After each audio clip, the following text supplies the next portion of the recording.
and welcome back to EDH Deck Building. I am your host, Demo, and it's time for another Commander Quick Brew from the new Adventures in the Forgotten Realms set.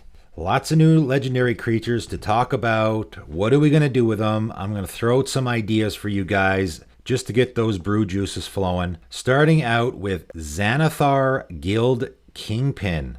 4, a blue, and a black. 5/6 Beholder. So another new creature type. And as you can see probably from the art here, a beholder essentially is like this big round ball with a huge eye and a huge mouth and has a lot of tentacles coming out of its head, which also have eyes on it. They don't get surprised very easily. I know that's one feature of beholders in D&D for obvious reasons. And Xanathar has a very interesting ability at the beginning of your upkeep. Choose target opponent. Until end of turn, that player can't cast spells. You may look at the top card of their library at any time. You may play the top card of their library, and you may spend mana as though it were mana of any color to cast spells this way. This would have been a great opportunity for them to introduce a new ability or mechanic that covers that. You know, as I've said in the past, the take your opponent's stuff and cast it and use mana of any color to do it. They really need a keyword for that. It saves on a lot of the words here. But if any of that sounds familiar, it's because it's very similar to Send Triplets. You know, obviously Send Triplets is the obvious comparison here. And as anybody knows who's played a Send Triplets deck before, it's tough. You know, if people really don't like this. This is the kind of ability that if people are just going to be annoyed right out of the gate. You're doing a combination of things here that people are going to hate, which is you're playing their cards, which people don't love that, and they also don't get to cast spells. I'm sure there's a lot of people out there that wanted to make a Send Triplets deck and were super excited about it and then realized quickly that they were the arch enemy right out of the gate because people don't love that kind of stuff. However, maybe Xanathar is a little less annoying because you're not actually taking cards out of that person's hand. You know, the fact that you're taking cards out of the person's hand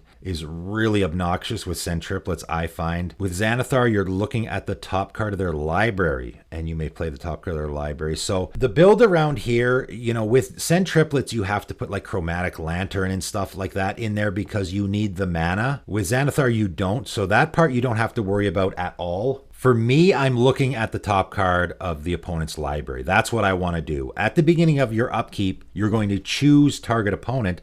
So you want to choose an opponent that's going to have something on top of their library that you really want. So for me, this is a Lantern of Insight deck, I guess. You really want to know what's on top of your opponent's library so you can pick the person for which it fits best and you can get the card that you really want. Field of Dreams is another very old card. A 1-mana blue enchant world, which does the same thing. Wizened Snitches is a 4-mana fairy rogue that has players play with the top card of their libraries revealed. So I think you would want cards like that. You could also just do stuff where you're looking at the top cards of your opponent's library. Spy Network is a personal favorite of mine. I love that card because the name and the flavor is fantastic. I love the art with the big eyeball, and it's just doing so much. Just a 1-mana instant. I've put this in a lot of decks because it's doing so much. First of all, you look at target player's hand. So I had put this in a Patron's Asperia deck because you want to be looking at your opponent's hand, and you get to look at the top card of that player's library as well. So now you get to see what they have on top of their library, any face down creatures they control if that's relevant, and you get to look at the top 4 cards of your library and put them back in any order. So I just love it because it's doing so much. Wand of Denial is another one. You really want effects, I think, that are repeatable. And Wand of Denial, you can tap, look at the top card of target player's library. If it's a non-land card, you may pay 2 life. If you do, put it into that player's graveyard. So that in itself is a pretty handy ability. So you can look at the top card of their library. If it's something you want to cast, you just leave it there. If it's something you don't want to cast, maybe you chuck it in their graveyard and see if you can get something better. So, I mean, obviously the build around here is I look at the top card of my opponent's libraries so that I can get the thing that I really want. I can get the spell that I want to cast. You just got to be careful here because this to me just seems like a commander that is going to really make you a target. You know, people probably aren't going to want to have their stuff stolen. and played and used against them. Typically a strategy people don't like. Next up today, Trelassara, Moon Dancer, green and a white elf cleric 2/2. When you gain life, put a +1/+1 counter on Trelassara, Moon Dancer, and Scry 1. So obviously a life gain commander. In Selesnya colors is a little bit different. We already have Lathiel, which is, I guess, sort of a life gain commander in Selesnya colors, sort of a +1/+1 counters commander as well, which Trelassar is also kind of a +1/+1 counters commander too, so kind of a bit of an overlap there. I think they definitely go in each other's decks, no question. You know, you're doing life gain and counters. Each of them are going to go in the other's decks. Definitely no doubt about that. The difference here being the Scry 1. So, you know, that's a little different. I love scrying. For me personally, I really like scrying.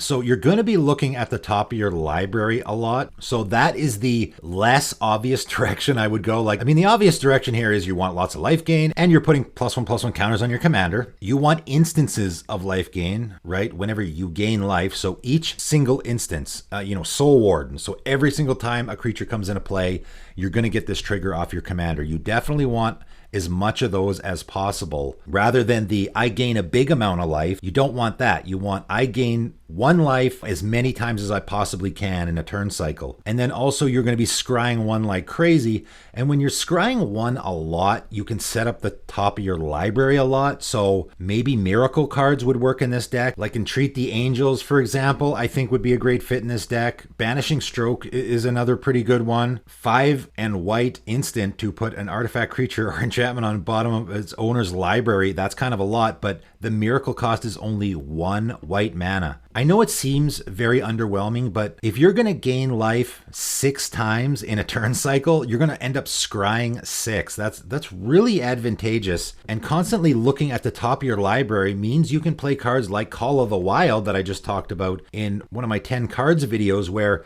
I'm always looking at the top card of my library. I always know what's there. So if there just happens to be a creature on top of my library, and I know there is, I can just pay 4 mana and cheat it into play. So you can put a lot of cards like that too, where I always know what's on top of my library. Aid from the Cowl is another one that I think is really good fit in a deck where you know what's on top of your library all the time. That's how I would go about with this commander. Is obviously the life gain goes without saying. There's tons of support there. Putting +1/+1 counters on your commander is always good too. I would just maybe focus a little more on the scry, because knowing what's on top of your library all the time can be really advantageous for you. And lastly today, Gretchen Titchwillow, blue and a green, halfling druid 04, and just a very stereotypical Simic commander. It just seems like they just can't figure out what to do with Simic commanders except drawing cards and putting lands into play. So 2, a green and a blue, draw a card. You may put a land card from your hand onto the battlefield. So, I mean, it's like Uro, it's like Zamone. You know, there's so much overlap here with a lot of other commanders. Again, I think this goes in the 99 of a lot of those decks. Any deck where you want to be drawing cards and playing lands, which again is like every Simic deck, which is every deck. Every deck wants to be drawing cards and playing lands. So there's just really a whole lot of nothingness here. Like, what's the build around? I just want to draw cards and play lands. Like a Tatiova deck, again, same thing, where you want to do that anyway in a deck. Although in a Tatiova deck, I suppose you're going to be wanting to put lands into play so you can draw cards. Here, you're going to want to draw cards so that you can put lands into play. So maybe it's the reverse of a Tatiova deck. Obviously, the big thing here is the fact that your commander has a mana sink ability. And anytime you have a commander that has an ability that is a mana sink, it's a bit of a red flag. This is why Thrasios is such a powerful and popular commander. Pay 4 mana to scry 1 and draw a card, that's not super great. What makes Thrasios so fantastic is because that ability is a mana sink. If Thrasios had a tap there, pay 4 and tap, wouldn't be nearly as good. And the same goes for Gretchen Titchwillow. Is this the new Thrasios? I mean, the casting cost is exactly the same. I guess the fact that Thrasios is also a partner commander makes it even more powerful, because now I can just add any color combinations I want to my Thrasios deck. Gretchen Titchwillow, though, to me just seems like another sort of, I don't know, it's not busted, I don't think. I mean, yeah, you can, if you get infinite mana, draw your whole deck, and play a ton of lands. Sure, the if you get infinite mana clause to me though is kind of funny, because really, if you get infinite mana, you can win in a zillion different ways. If you're playing Erixmathis and you have the Freed from the Real combo there, Gretchen's going to want to go in that deck, because now you can use, again, I can make infinite mana with my Erixmathis or with my Xanathar, but you need a way to use it. So Gretchen or Thrasios, that's where cards like that come into play, where my commander makes infinite mana already, so now I can use Gretchen to draw my whole deck and put a zillion lands into play. Definitely goes in a lot of decks. As a commander, I mean, what's the build around here? Again, I want to draw cards, I want to put lands into play. Just like with an Uro deck, very similar build around. The only difference is now your commander has a mana sink, so you can throw a couple of infinite mana combos, which in green and blue, there's definitely a few, and I can just draw my whole deck now. So it's not super exciting for me anyway. As a deck builder, this is not exciting in the slightest. I'm sure there's a few people that are excited about it. Maybe there's even some people that are freaking out about it because it's sort of another Thrasios, not quite, but sort of. But whenever you get commanders like this that are made, the potential is really crazy and everyone's maybe freaking out about it, it all sort of evens out in the wash, right? Because you have a commander, someone shows up to a game with this commander and right away you go, okay, well, that guy's the target, you know, because he's going to go crazy. And so it ends up becoming a card that you can't even really play in a casual game. Like Kinnan, for example. Kinnan is another great comparison here where can you play Kinnan in a casual game? I don't know. I mean, if someone showed up to a casual game with a Kinnan deck, I would be very suspicious. That doesn't seem like a very casual commander to me. Maybe Gretchen ends up being the same case. Maybe it ends up being a CEDH commander. I don't know. Am I overreacting here? I don't think I am, because there is quite a few infinite mana combos that you can put in this deck, and all you have to do is get them off, and now you can draw your entire deck and put, 30 lands into play, and I guess you pretty much won the game from there, right? Obviously, drawing your whole deck and having 30 or 40 mana, not too difficult to win the game from there. So I don't think I'm overreacting here. Again, the comparison to Thrasios or Kinnan, I think, are very fair comparisons. But that is it for today. Another Commander Quick Brew, and probably the last one I'm going to do, and I think I'll throw it a couple more deck techs and then get to my overall review of the set, which there is an absolute ton to talk about for sure. But that is all, and thanks for tuning in.